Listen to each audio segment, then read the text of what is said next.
Hello everyone and welcome to another Robot Arena 2 tutorial where today we're going to be talking about the pain in the ass that is making a full body spinner. I'm going to show you why exactly it's a pain in the ass because things you hope would work just don't really work out that well. So, to show you what I mean, let's get into it. So there are actually a couple ways you can go about building a full body spinner, and I'm going to show you the way I would usually use when I'm making ones like Captain Shredderator, like the Ringmaster.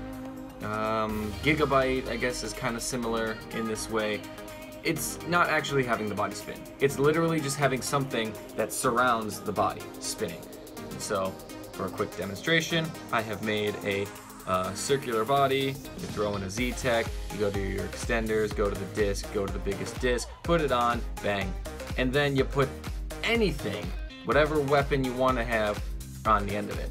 Put freaking battle axe if I want to. You could put just small little axe heads. You could put a bear claw, whatever you want. As long as it's basically covering all 360 degrees around the body. You could attach your disc to the top if you wanted. You could attach it to the bottom if you wanted. If you're using component freedom, if you want to have it float a little bit higher than what this bottom setting is, yeah, you can put one of those there and then put another one like right on top of it. Like that. Now it's kind of floating partway through the Z-Tech motor that is powering this whole thing. That's a good way to build somebody like the Ringmaster. And that is, I think I have to update the Ringmaster actually. But yeah, so there's a thing. This, however, doesn't really classify as a full body spinner. Full body spinner means the actual body, hit my wall there, sorry, the actual body is spinning around. And we actually have bots that I can show you. So here's a version of Captain Shredderator that was built by Mattiator, and I actually think I should use this a little bit more. This is what a full body spinner is. The actual body is spinning, and it is spinning stationary weapons. Stationary being, look, spike strip, it is literally on a base plate anchor. It's not on something that is causing motion. It is fucking stationary on your body, and it's spinning. Now, you see me doing the overhead shot here, and look at all the complicated BS that is in this Captain Shredderator build. And you're already wondering, what the hell am I looking at? Well, that's what we're going to show you today. This is built by Mattiator. He is also the builder of another full body spinner. You know that full body spinner very well because he was a Season 3 quarterfinalist in BattleBots Reborn Cup. It is, of course, Y-Pout. Y-Pout is a very slow bot, triangular. It is a Team Waiachi creation, but it was a decent bot. You couldn't really get to him. As soon as he starts spinning, boom.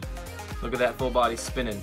You also see him doing a weird circle. So, how do you make something like this in Robot Arena 2? And the other question you're probably asking is, why are these bots so slow? I'll show you that too. Alright, so I've removed some of the guts of Y-Pout to show you what makes this a full body spinner, how that works. It starts with an axle mount. An axle mount directly attached into the chassis, kind of central, but you can also see these wheels are a little bit off, so this whole contraption should probably move an inch or so over. Attached to that axle mount is then a round extender that protrudes outside of the top of the body so that you can put another one as an indicator. Now, yes, full body spinners don't have indicators like this, but you know what? You can do what you want. I won't tell anybody, don't worry. And that'll just be our little secret. That first round extender, the 40 centimeter there is a T-connector attached to that.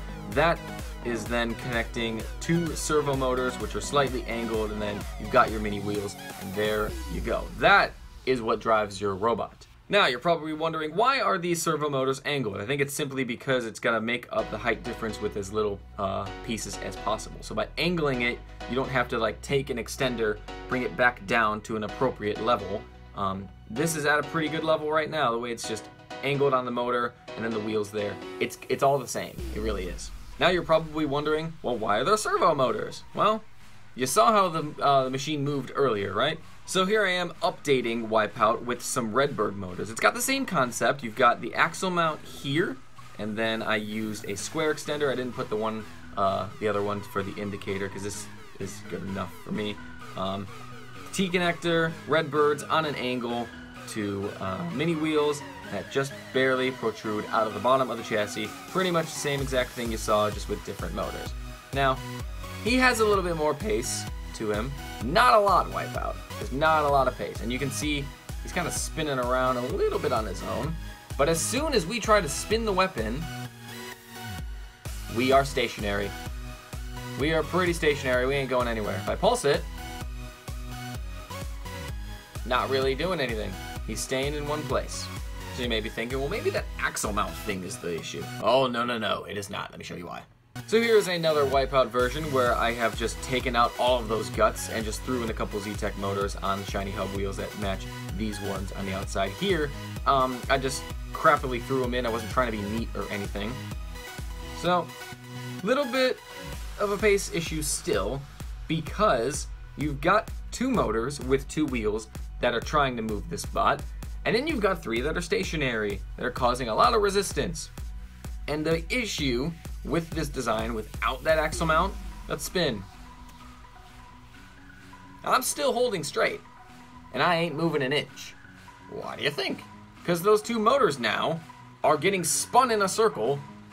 3, the outside 3 HP Z-Techs are overpowering these 2 normal Z-Techs in the middle. So as these spin around, I think these 2 are just pretty much joining them at that point. So that is why you need the axle mount, because you will not be able to drive unless you have the original Y-Pout contraption here. Boom. Axle mount, extender, T-connector, servo motor, wheel. It's annoying. And this is why I'm pretty much just gonna tell you, don't do this. If you want a bot you can actually drive, then just go with a normal setup. Is this motion accurate? Yes. This is how Y-Pout was in real life. Is it fun to play? Not really, because you don't have a lot of control over your bot. Is it fun to watch? I can't expect it to be that fun to watch.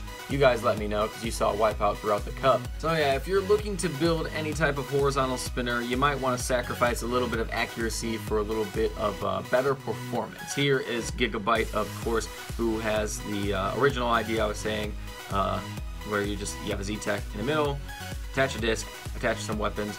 Yes, I know, it's inaccurate, but look, he's still got something spinning around his chassis. That's all you really need if you want to build a full body spinner. Anything else you try, I just don't think it works, unfortunately. So that's all for the full body spinner tutorial of How to RA2 here. Next up, we're going to talk about undercutters like PP3D and Valkyrie. So make sure you hit that subscribe button if you don't want to miss that. I don't know how good of an episode it's going to be because I haven't done it yet. Thank you for watching this one. Leave a like if you enjoyed. Comment any other suggestions you have, and see you in the next one. So slide into this gap. It switches them back automatically. Oh god, there's gonna be a crash. Oh god. Oh no, is that gonna do? Oh god, shit. Ah, shit.